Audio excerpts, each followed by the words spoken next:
You have a lot of fans in the audience. Oh, that's good. That's the always cheering. a good start. Thank you very much, Helena, and good evening, everyone. I've spent the past 20 years obsessing over the question, how to create a better world. This has been an obsession that's come at a substantial personal cost. I find it very difficult to watch the Kardashians, for example. But it's also given me the huge privilege to spend time with some amazing people doing inspiring work to create a better world. People like those who are part of the Danone Ashoka partnership, Ashoka Fellows, and many other amazing people like the change makers we've been hearing from today.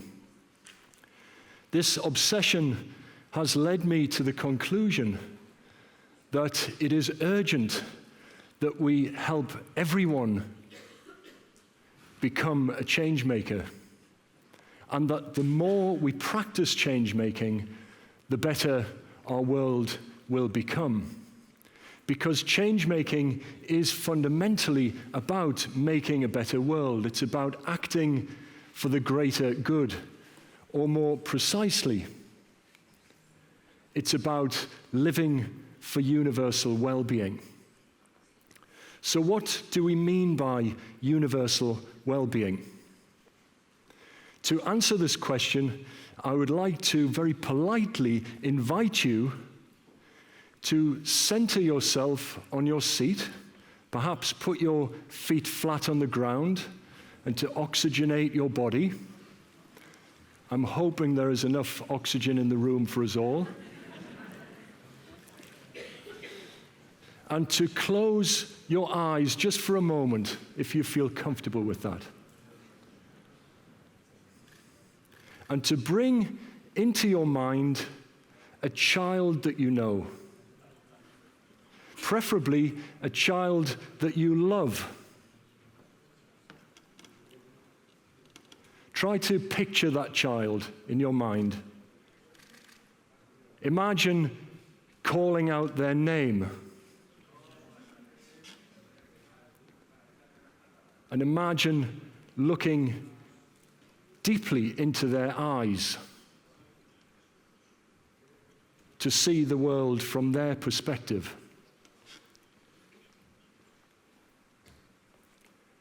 Now let's think about universal well-being from your child's perspective. And you can open your eyes again. If the person next to you is snoring, just give them a gentle nudge in the ribs.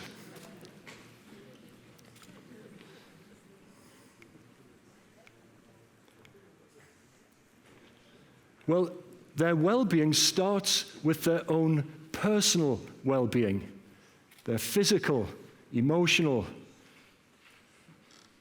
mental, and spiritual well-being. Now, this is defined by the extent to which your child is healthy, is secure, by the extent to which they feel love and belonging, by the extent to which they have purpose and meaning and confidence and freedom, and by the extent to which they experience play and happiness and appreciation and wonder and awe. That feeling that your child will get when he or she looks up into a full starry sky. That feeling of deep interconnectedness that he will feel. That interconnectedness is real. We are connected with everyone and everything. And so well-being is essentially a social phenomenon. For your child, it's defined by the quality of their relationships with their family, their friends, their community, eventually with their colleagues. It's defined by the quality of their work and the availability of good work for the society. It's defined by the distribution of money and resources and power. But well-being doesn't stop there. A healthy cell lives in a healthy organ, in a healthy body, in a healthy family, in a healthy community, in a healthy species, and on a healthy planet. Universal well-being then involves planetary well-being, and that's defined by the well-being of other species and by the quality of the water, air, soil, and climate that we all share. Now, in this nested model of universal well-being, each of us is influenced by the quality of the planet, by the quality of other people, and in turn, each of us influences the well-being of other people, of all people, and the planet. Alan Watts said, "We are the universe, and we create it at every moment." It's through our individual actions and decisions at every moment that life unfolds and that we influence our collective well-being. Being well means doing well. It's important then for your child to think deeply about food and how food can influence universal well-being. Food, which seems to be fundamental to our universal well-being. It's important to think about how we grow and make food, how we package it and transport it, how we buy it and sell it and cook it and eat it, and how we waste food. But thinking about food and thinking about universal well-being is not enough. Your child must become empowered to act for universal well-being. But what does that mean? What does it mean to act for universal well-being? And why is this so important? Well, I believe that there is nothing more important and nothing more urgent. For far too many people, we live in a world that is defined by hunger and malnutrition and water shortages, poverty, inequity, marginalization, polarization, extremism, terrorism, forced migration, slavery, unemployment, corruption, loneliness, depression, anxiety, violence, pollution, resource depletion, climate change, and species extinction. Did you know that the rate of species extinction is 10,000 times higher than it would be if humans didn't exist? It's depressing. I should watch the Kardashians. This world that your child lives in is a world also of unprecedented and accelerating volatility and uncertainty and complexity and ambiguity. This is a really difficult world for your child to thrive in. It's a world that is defined by mass distribution. To survive in this world, organizations are having to reorganize, moving from centralized control and command models to distributed leadership and distributed decision-making. To fit in, your child is going to have to be empowered. We live in the fourth industrial revolution, driven by AI and automation.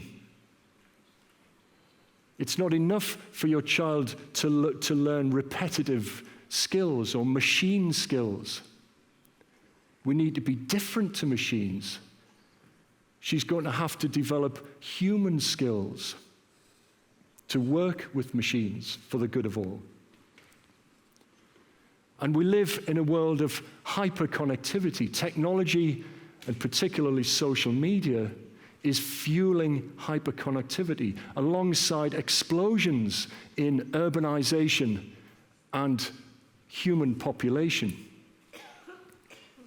Your child lives in a world in which he or she will bump into difference more than ever before.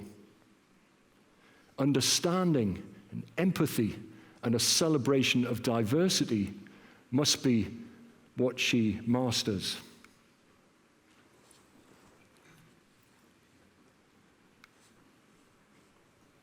So let's go a little more precisely now. What does it really mean to be empowered to live for universal well-being? What are the skills, knowledge sets, attitudes, values, competencies, qualities that define somebody who is empowered as a change maker? I'd like to invite you now to talk to your neighbor just for 2 minutes. And in order to control the potential for chaos, when I wave my hand, if you could stop talking, that would be very helpful, please. If everyone turns to the person on their left, oh no, that doesn't work. Turn to your partner and just see if you can agree on what are the most important qualities, inner powers, that your child needs to develop in order to thrive in the modern world. And we'll do that in 1 minute. Go.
It's a very obedient class, Elena. Don't spoil it.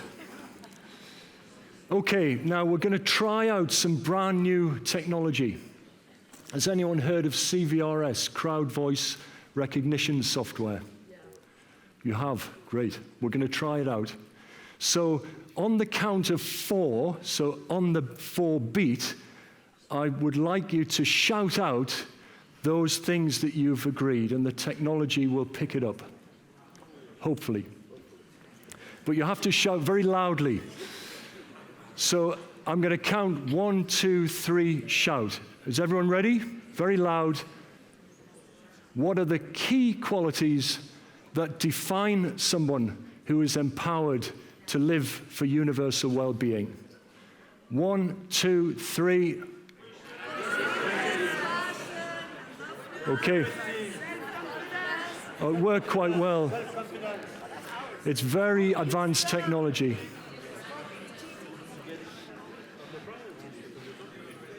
I think it captured everything, which is amazing. On the left are a set of doing words.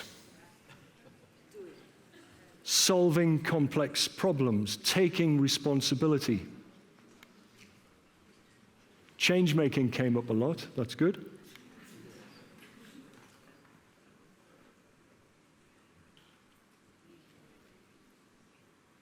Taking the lead seems to be a key quality of someone who is change-making, someone who's not just following the rules or the status quo, someone's actually stepping forwards.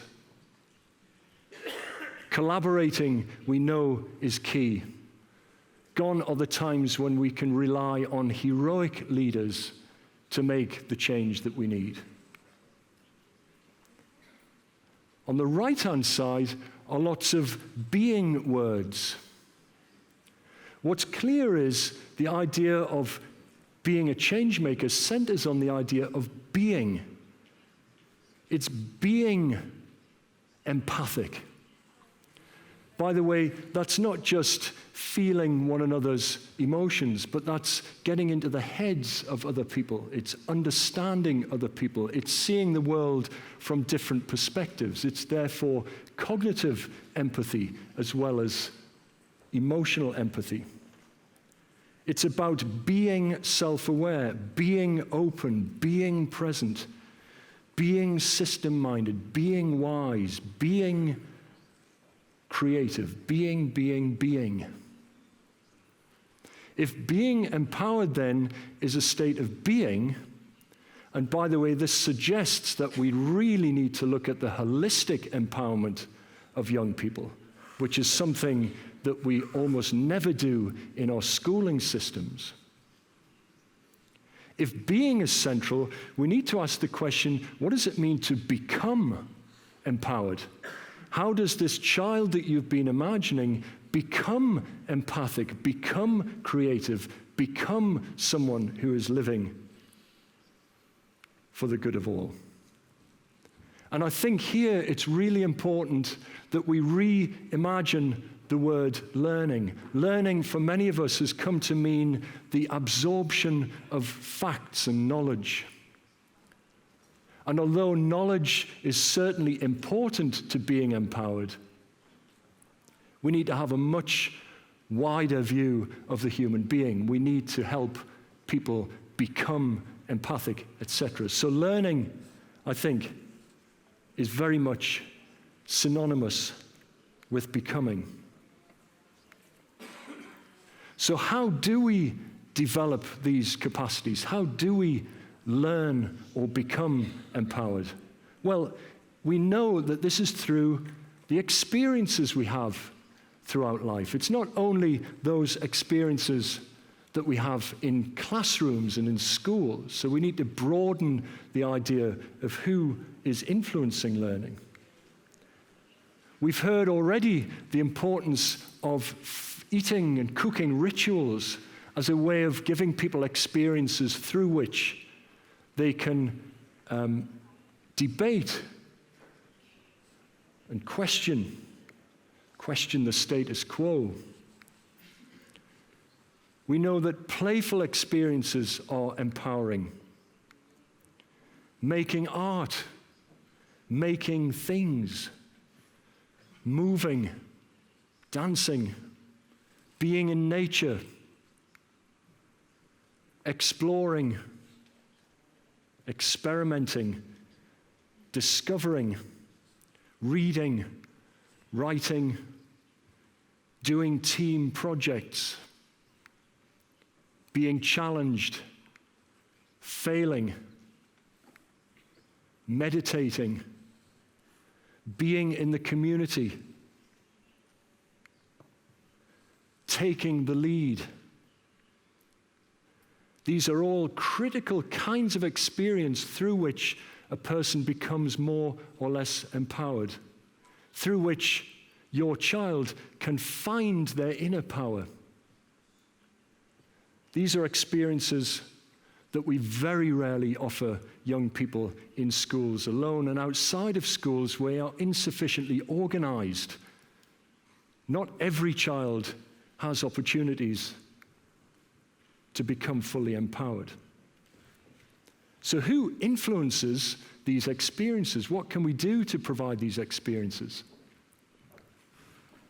Well, we know that there are people who have a very direct influence on young people's experiences. Teachers, parents, peers, advertisers, people who are directly talking with and shaping the experience of young people. Are you one of these people? Who here is a parent? Put your hand up if you're a parent. Put your hand up if you're a teacher. A few teachers. Put your hand up if you think you fit on this map and directly influence the experience of young people. The vast majority. What are we doing to empower young people through empowering experiences? But behind these first-line actors are many other key influencers. People who influence the first-line actors, teacher training institutions, teaching unions, policymakers. The way we hire people influences what schools focus on and therefore what experiences schools provide. University hiring practices do exactly the same. The way money flows influences the experience of young people. We absolutely, in my opinion, fundamentally need to transform the very purpose and practice of education so that the central focus, what we pay attention to, is the holistic empowerment of every young person to live for universal well-being. That's a huge undertaking. So how do we create change? The first thing we believe is that we have to find those people who are already creating change. And we have to find more of them, and we have to connect with each other.